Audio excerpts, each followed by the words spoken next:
The lesson. Oh, yeah. I guess in regards to Lazy Grey, those who know he's, one of the kings of the culture. Yeah. In 04, I think it was, is when he dropped Banned in Queensland. Yeah. 03, 04-ish, maybe 05, somewhere in that period. Yeah, it was 04. And you actually ended up touring with him on that release. Yep, that's right. Now, at this point, had 750 Rebels already been officially a thing, or that hadn't happened yet? Yeah, it was pretty much there. Like, we were the Town Drunks, and we'd perform, Riders Anon disbanded, so Riders Anon, Riders Anon were always focused on graph. Half that crew, Reels, Kid C, Rick, Biarski, they were graph focused, and Eric Ken Oath, he following Have a Beer, he appeared heavily with Lays, they did Methylated Spirits on the Stone Broke album, and then Eric had to join on, Drunk as a Skunk with the One Can All She Wrote on Culture of Kings. So Oath had sort of started focusing on rap, and we were focusing on rap as the Town Drunks at the same time. We'd had a crew called Mathematics, so we were doing a live thing, and then that disbanded. It was just what it was. We were kids, that kind of disbanded, and we focused on just MCing, on rapping. And we came quite close with Oath, and then through Oath we started supporting a lot of the Brothers Stoney shows, so Lazy Grey and Lenny. And because, there's only, if there was half a dozen crews in Brisbane at the time, that's what it was, there was us and there was a few others, there's the Optimum, the Coalition, You and Whose Army, and then, a handful of others of some degree of prominence, that would get the support slots, when a touring artist came, when a US artist came or an artist from the UK, there was only a handful of artists to go to support those hip-hop acts when they came to this country. So, we kind of became the go-to guys, the Brothers Stoney and then the Town Drunks. And, we travelled to Adelaide. I travelled with Oath. I was Oath's hype man. I was his hype man, but I was doing half the show with him. We had a show in Adelaide in 03 at a place called Jimmy Rose at the time. And we got flown over there for that. And Lays was there at BVA's working on Banned in Queensland. So we did the show one night, and then we were there for 3 days or something. We did the show one night, and then the following day we went to BVA's studio, Crookneck Studios, and Lays was sleeping on the floor at BVA's making Banned in Queensland. So we heard we were the Town Drunks, and I remember he played us the song Town Drunk. He was like, it's named after you guys, he'd named it after us. And then Oath was there to record for Painted with Blood. And Oath wrote his verse for Painted with Blood on the spot, just fucking sat down, penned that song on the spot and recorded it. And then, we came back to Brisbane. Lays may have gone from Adelaide to Melbourne, because he had a partner in Melbourne at the time. And then he came back to Brisbane, and Banned in Queensland was not far away. Banned in Queensland hadn't dropped, and he handed me a CD. It was the demos, or it was the mastered version of Banned in Queensland. And it was tagged on by Ransom, Ransom, Ransom, BVA, and Raph Boogie, Mnemonic Ascent. They were running Crookneck. Raph was running some of the business behind it. Ransom was obviously the DJ for Mnemonic, and he'd done he'd played a role in Banned in Queensland. Obviously Raph too, but BVA had recorded a lot of it, and. I remember I wish I still had this disc. I just had this CD, and it had a sticker on it that said Lazy Grey Banned in Queensland, but then it was tagged by Ransom around it. And I remember Lazy handed me this disc, and he goes, "Man, I need you to learn this." And I was like, "Oh, why?" And he goes, "Oh, you're going to come on the road with me. You're going to do my hype man." And I was like, "Oh, what about Len? Or what about Oath?" And he goes, "Oh, well, this is different. This is new now. This is King. This is fucking Banned in Queensland." And I was like, "Wow." And he goes, "Man, it's between you and Peter, But we used to hang out, it was."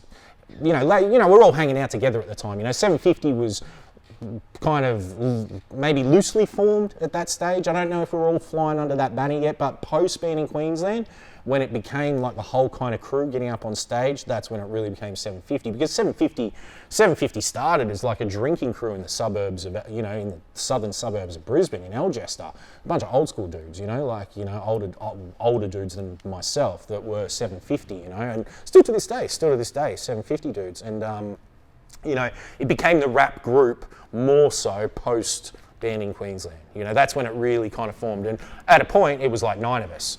So it was DJ Decide, it was his missus, Miss Brown, was all the Town Drunks, the three of us. It was Lazy and Lenny. It was Oath. And then it was also the Riders and Non. It was, you know, so many others. Like I said, all those dudes from Algester and, you know, countless people, man. Like, that's what 750 was this huge, loosely knit crew of people that drink together and rap and paint and do all this kind of thing, you know. But, yeah, it was kind of forming pre-band in Queensland, you know, like because of the Brothers Stoney shows and all that kind of thing, you know, like I'm pretty sure we supported all those shows, like Brad Strutt when he came to Brisbane, the Authentic launch, you know, the Authentic LP. I remember doing that with Ken Oath, and Overproof got on stage with us, and then Brother Stoney did a separate set, you know, but like it goes back to all that, you know, it goes back to the Authentic launch, you know, so yeah, and then, you know, then we started doing bigger and bigger shows, like 750 started building that sort of reputation post-band in Queensland. But I always say, I think a lot of what 750 was, or maybe continues to be, the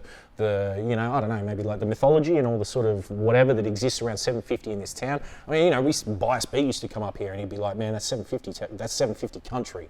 You know, you'd walk through the Valley Mall if there was a hip hop show on, and every cunt had a 750 tee, you know, like, well, I used to see it years ago. I was bugged out, man. It was just like, wow, you know, and yeah, like I think a lot of it was built on, you know, what Lazy Grey did with his music.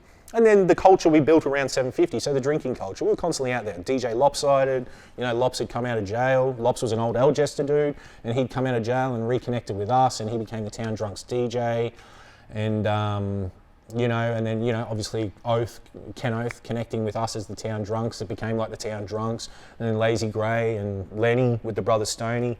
Gav over there, DJ Decide. So Decide was in THC, and TBK with the Riders and Non, you know, but he hadn't established himself sort of alongside the Riders and Non. He was still painting and working and having a family and all that kind of shit. Like Gav was pretty much like the first one to have kids and shit out of everyone, you know, like, but then he was also the first one to probably, other than Overproof, to set up a proper studio, you know, so for all of us, for 750 to kind of come together and record, you know, but yeah, I don't know if that answers the question, but.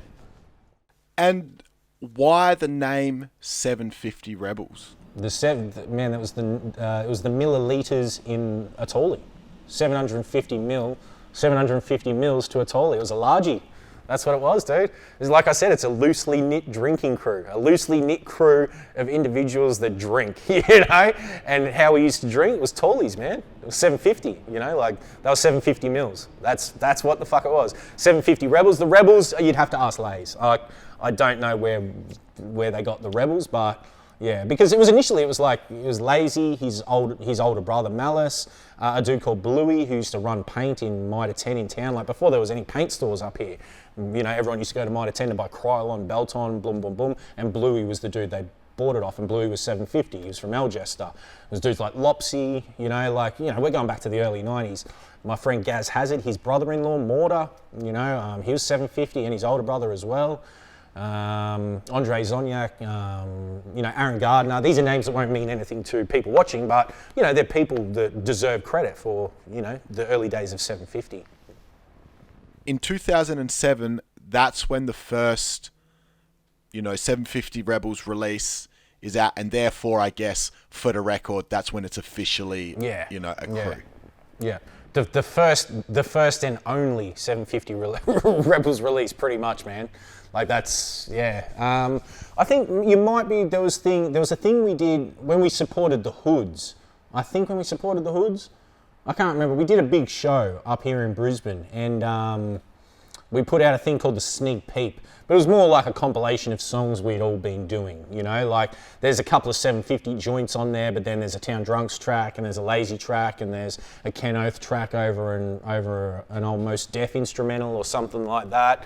And, yeah, but I mean, pretty much the only official 750 thing that ever dropped was the 12-inch, Spit Vicious 12, and dropped in 2007.